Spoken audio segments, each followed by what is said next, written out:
Desenmascarando al reino de las tinieblas. Introducción. Existen dos grandes poderes, dos reinos, dos gobiernos espiritualmente hablando, los cuales son superiores a todos los demás gobiernos y reinos que podemos conocer en el universo. Uno de ellos es el reino de las tinieblas, del cual estaremos hablando en esta ocasión. El otro y por mucho superior, el reino del Dios Todopoderoso, Padre de todas las luces. Estos dos reinos son los que rigen en el universo y mantienen una lucha constante y terrible por las almas, por la humanidad. El uno trata de llevar las almas al mundo infernal mediante el engaño, la mentira y todo tipo de pecado. El otro procura con amor, justicia y verdad llevar a las almas al reino celestial. Pero al final, quien decide con qué reino luchar o a favor de qué gobierno trabajar, es solamente usted, amigo mío.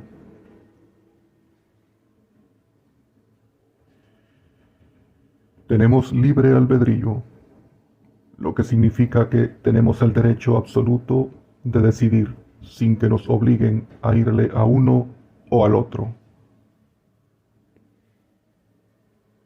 ¿Quién es el rey de las tinieblas? En este sentido debemos entender algo, y es que todo reino tiene por lógica un rey, un príncipe, el cual está a la cabeza de todos sus ejércitos y de todas sus milicias. A él le rinden honor, alabanza, adoración y temor todos sus soldados. Están siempre alerta, en todo momento, a sus ordenanzas. No hay allí quien cuestione sus decretos y órdenes, ni quien las contradiga, pues él gobierna con crueldad y autoritarismo. Pero, ¿quién es este ser tan astuto y malévolo? Veámoslo a la luz de la Biblia. Analizando sus nombres. Número 1. Satanás. La palabra Satanás deriva del hebreo Satán, que significa adversario o enemigo. Las Escrituras lo mencionan muchas veces. Jesucristo mismo habló refiriéndose a él como el padre de la mentira. En Apocalipsis, capítulo 12, versículo 9, nos dice: Y fue lanzado fuera el gran dragón, la serpiente antigua que se llama Diablo y Satanás, el cual engaña al mundo entero. Fue arrojado a la tierra y sus ángeles fueron arrojados con él. Me llama mucho la atención que dice, y sus ángeles fueron arrojados con él. Lo que quiere decir que al ser lanzado o expulsado del cielo y de la presencia viva de Dios, tras él también fueron expulsados una gigantesca cantidad de ángeles que ahora junto y bajo el régimen de su jefe deambulan gran parte del universo aún, incluyendo la tierra, convirtiéndose así en los ángeles caídos y demonios. La Biblia afirma que fue la tercera parte de los ángeles los que se rebelaron contra Dios y por consiguiente expulsados. Satanás se opone errática y absolutamente a Dios en todo. Pero algunas corrientes religiosas y filosóficas, la palabra Satanás no alude a un ser, a una persona en concreto, sino a todo aquello que se hace en oposición a Dios. Algunos citan En este sentido, el capítulo 16 y versículo 23 de San Mateo, Jesús le dice a Pedro: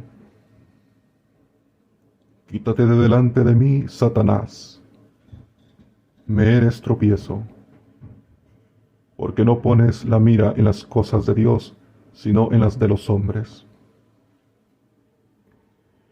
Pero aquí debe entenderse una cosa, y es que Jesús habló en sentido espiritual. Él sabía que si bien Pedro era uno de sus discípulos, pero como todo cristiano estaba expuesto a ser tentado por el enemigo y afligido a través de la carne. O sea, Jesús en realidad, mirando a Pedro, reprendió al enemigo que en ese momento estaba influenciando a Pedro y haciendo que dijera algo que a Jesús no le agradó. Número 2.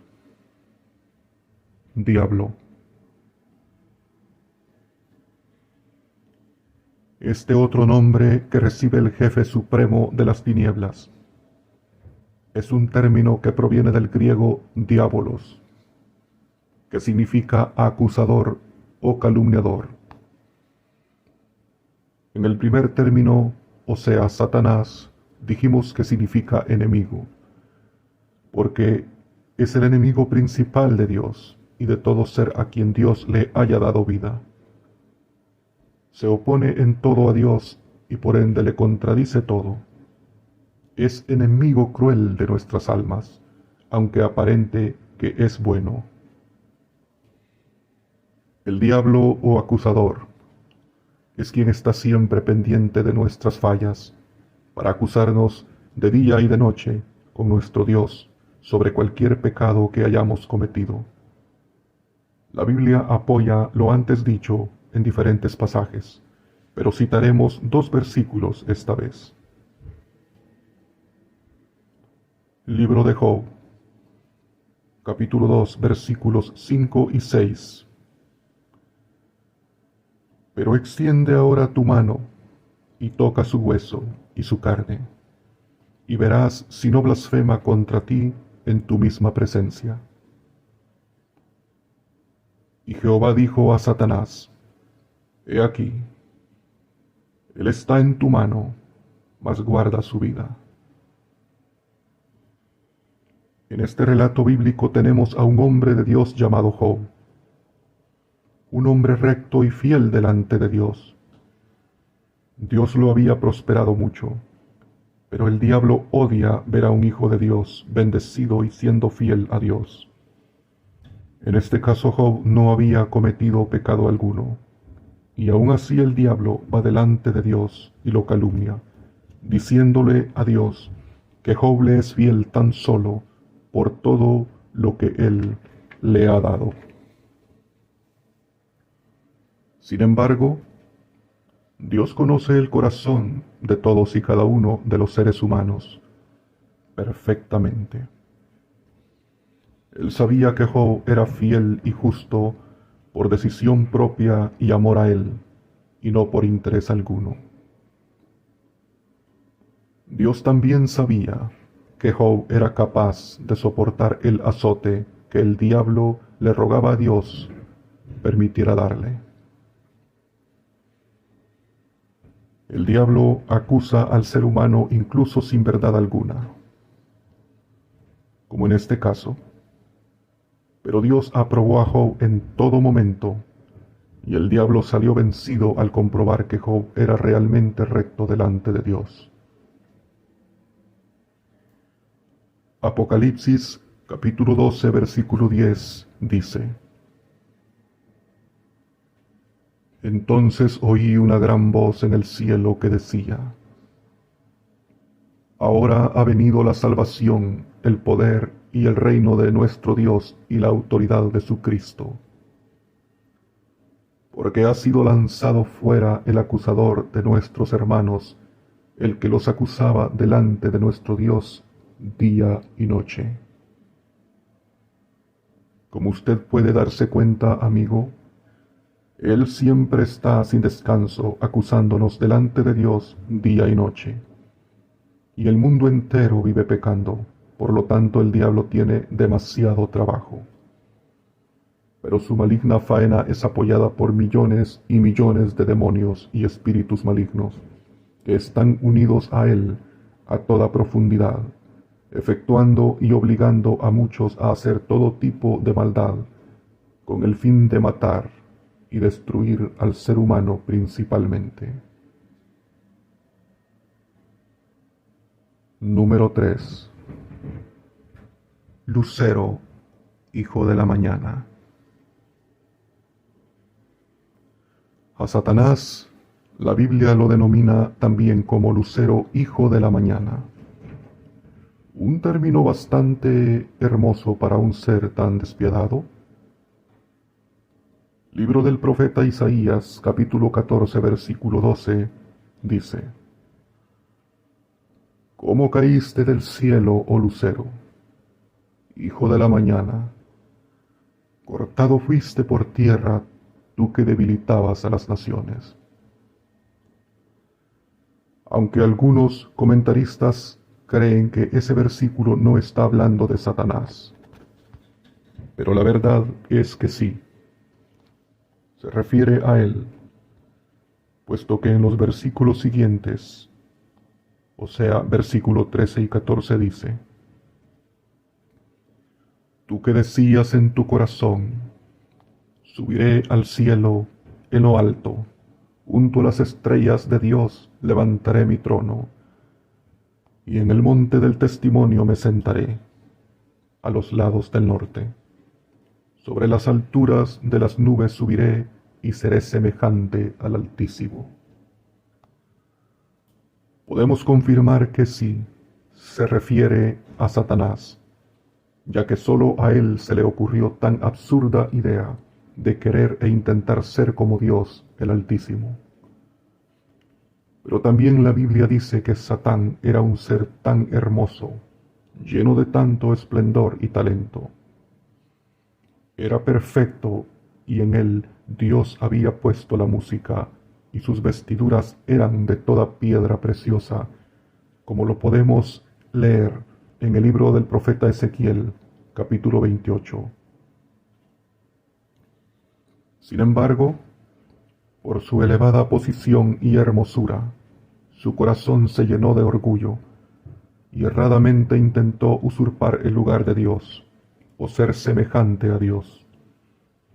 Pero Dios descubrió su intención y lo derribó del cielo, condenándolo a vagar fuera del cielo y a un juicio futuro que lo sumergirá para siempre en el lago de fuego.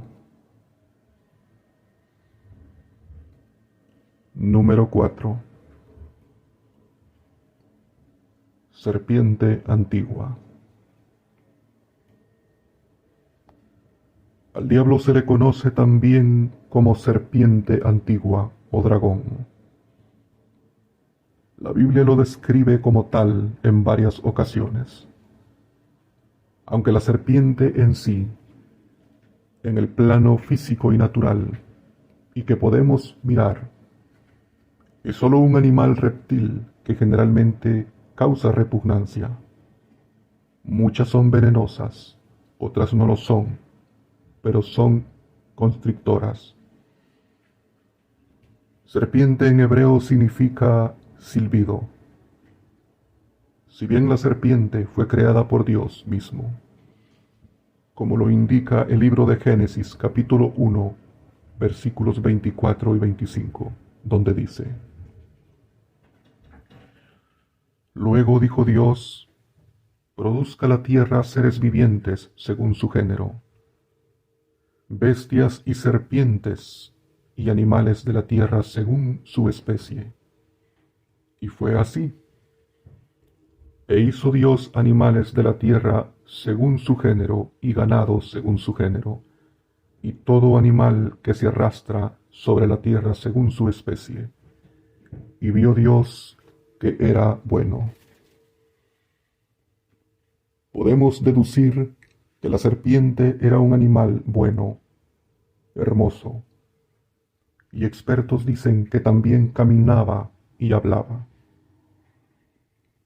Y por lo mismo Satanás vio que la serpiente tenía cualidades que el resto de animales no tenían, y la eligió para llevar a cabo su objetivo. Eso lo podemos constatar en Génesis capítulo 3, donde a través de una serpiente el diablo habla con Eva, diciéndole lo contrario a lo que Dios les había dicho. Eva finalmente, llena de duda, creyó a Satanás y desobedeció a Dios. Desde entonces e inmediatamente, Eva recibió juicio y la serpiente también. Dios emitió un castigo para Adán y Eva y para la serpiente también. Porque todo lo que el diablo toca es maldecido, porque él mismo lo está. La serpiente antigua es muy astuta para seducir, mentir y engañar. Por eso vemos a Jesús llamándole a los escribas y fariseos en Mateo 23:33 de la siguiente manera: Serpientes, generación de víboras, ¿cómo escaparéis de la condenación del infierno? Porque esas corrientes religiosas eran expertos en la mentira y engañaban a sus seguidores. La Biblia llama también dragón a Satanás, que es el estado más elevado y maligno de la serpiente, y es allí cuando su más grande deseo y propósito es matar y destruir. El tentador. Libro de Mateo, capítulo 4, versículo 3, dice: Y vino a él el tentador, y le dijo: Si eres hijo de Dios, di que estas piedras se conviertan en pan. Aquí vemos al enemigo procurando hacer que Jesús cayera en la tentación. El Señor se sometió a un ayuno de 40 días y 40 noches en el desierto. Por lo tanto tenía hambre y sed, estaba débil físicamente y necesitaba ayuda. El tentador tenía que aprovechar la oportunidad para seducir a Jesús en medio de la situación que se encontraba el Hijo de Dios. Durante esos 40 días y 40 noches, el diablo estuvo enfocado en hacer caer a Cristo. Lo tentó de diferentes maneras, pero el Señor lo reprendió en todos y cada uno de sus intentos. Tentador significa en latín tentator, que pone a prueba con engaño, que incita y seduce, que tienta y hace caer en la tentación. El tentador es muy astuto al intentar seducir, pues generalmente seduce de una manera que parece que está haciéndolo con la razón y la verdad. Él sabía muy bien que Jesús tenía mucha hambre en ese momento. Por lo tanto, le llegó hablando de pan y a desafiar su poder. Pero en el versículo siguiente vemos la inmediata respuesta de nuestro Redentor, que le dijo: Escrito está, no sólo de pan vivirá el hombre, sino de toda palabra que sale de la boca de Dios. Libro de Mateo capítulo 4, versículo 4. Entonces, a la luz de esos versículos, podemos estar seguros de que el enemigo nos acecha y constantemente trata de seducirnos a cometer pecado. Si se atrevió a tentar a Cristo mismo, que era y es el santo y perfecto Hijo del Altísimo, ¿cuánto más no intentará con nosotros que somos imperfectos? Pero tenemos los ejemplos poderosos y maravillosos de nuestro Maestro, de cómo enfrentarlo y rechazar sus ofertas. En todo el mundo el tentador tiene presencia mediante sus legiones de demonios, haciendo una sola cosa: seduciendo, y procurando hacer que los seres humanos practique todo tipo de maldad, toda obra de las tinieblas, para luego destruirlos y matarlos. Mas nosotros que hemos conocido la verdad, que es Cristo Jesús, tenemos las armas poderosas con las que podemos vencerlo y estar siempre en victoria. Echemos mano, pues, de esas armas para poder vencer. Número 6. Belcebú. Este es otro de los nombres que ostenta Satanás. En el idioma griego se forma de dos palabras que son Baal y Zebú. En el libro de Segunda de Reyes, capítulo 1, versículo 2, podemos ver que los filisteos adoraban a un dios pagano con ese nombre, el cual significa el Señor de las moscas. En el Nuevo Testamento podemos ver que los judíos cambian un poco el nombre y le llaman Beelzebul, o Señor del estiércol. Algunos teólogos creen que Beelzebú era conocido también como el dios de la inmundicia.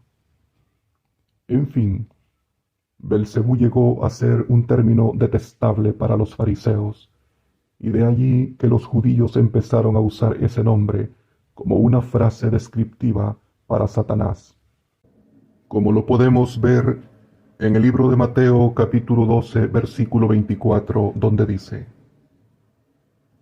Mas los fariseos al oírlo decían: Este no echa fuera a los demonios sino por Belcebú, príncipe de los demonios. Jesús acababa de sanar a un ciego y mudo, el cual estaba también endemoniado. La gente se maravillaban al ver que nuestro Señor hacía tales milagros y lo admiraban. Pero los fariseos, que era una de las corrientes religiosas más prominentes de aquel entonces, murmuraban y hablaban despreciativamente y con mentira contra Jesús. En realidad el espíritu de Belcebú estaba en aquellos fariseos, puesto que rechazaban al Hijo de Dios y su verdad. Por esta razón, Cristo mismo les llamaba generación de serpientes, porque ellos eran astutos en la mentira y de sus bocas constantemente salía veneno. Instaban a la gente a cumplir la ley y ellos mismos la transgredían. El Señor de las moscas, el Señor del estiércol o el Señor de la inmundicia, como usted le quiera llamar, está relacionado con el hecho de que Satanás es un ser abominable, asqueroso, inmundo, un ser detestable. Todos sus súbditos son igual de inmundos que él. De ahí que se le llama con ese nombre, pues las moscas son insectos cochinos que aman estar en lugares putrefactos, principalmente como el estiércol, contenedores de basura y sustancias en descomposición.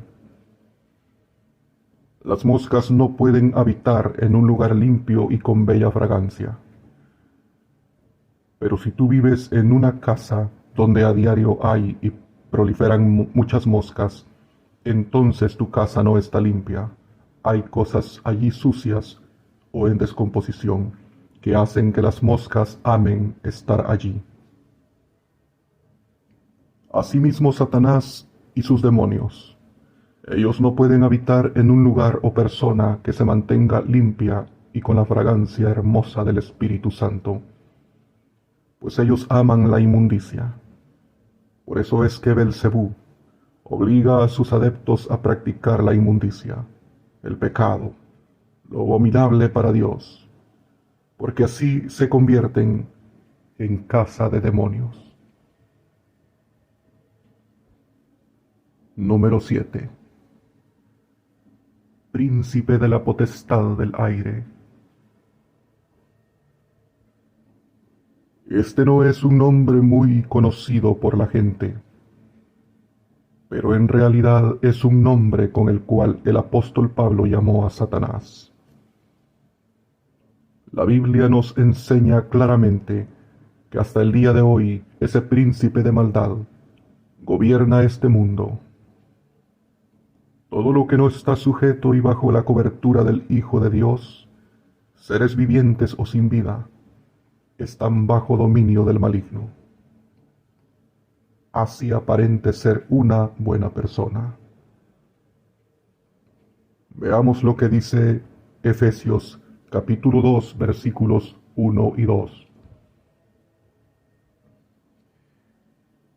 Y Él os dio vida a vosotros, cuando estabais muertos en vuestros delitos y pecados, en los cuales anduvisteis en otro tiempo, siguiendo la corriente de este mundo, conforme al príncipe de la potestad del aire, el espíritu que ahora opera en los hijos de desobediencia.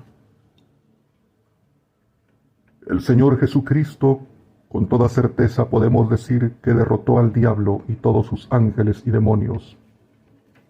Esa es una verdad absoluta que ni el mismo diablo puede negar. Por eso no quiere decir que también lo mandó al lago de fuego, lo encerró o lo encadenó. No. Eso aún le espera a Satanás.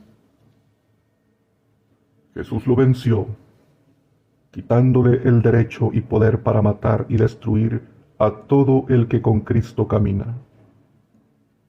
Porque el pecado ya de sus hijos fue borrado por su sangre, y la tumba no podrá detenerlos en el día final. Todo el que vivió y durmió conforme su palabra no irá a condenación, pues Cristo obtuvo la victoria sobre el diablo y el infierno a favor de sus fieles. Pero su dominio aún es real y evidente en todo el mundo. La maldad extrema y tanta desgracia por el pecado en la tierra lo demuestra.